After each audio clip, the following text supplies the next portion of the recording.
This is Rav Aharon color number 3. We were talking last time about Rav Aharon's amazing fundraising efforts and the humiliations that he suffered. And again, I want to go into that a little bit more, give a little bit more explanation and some other very, very sharp stories about what Gedolei Yisrael went through to fundraise. And again, so that we should give us chizik in our little efforts that we do and give us appreciation of the Torah world that we live in today and the people who built it and what they went through to build it.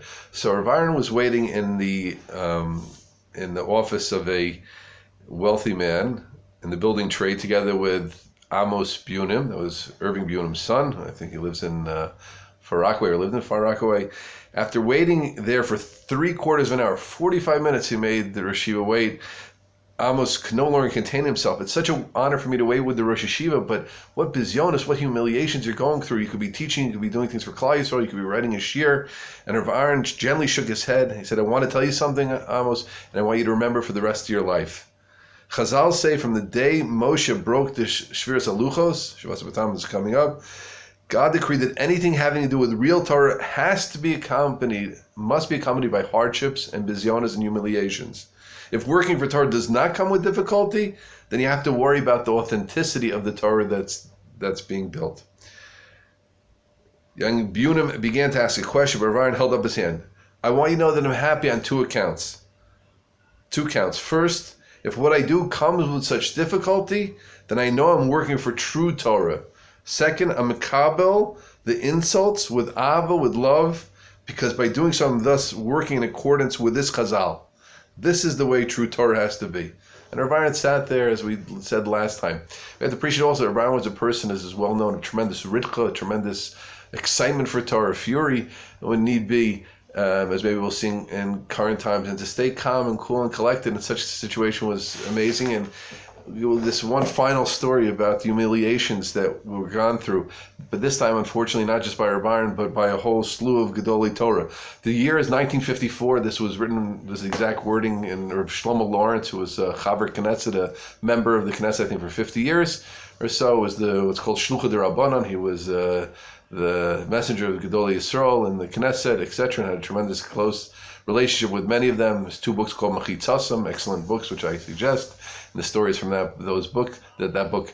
And he was the shaliach from Eretz Yisrael for Chinuch Atzmai, for a school system in Israel.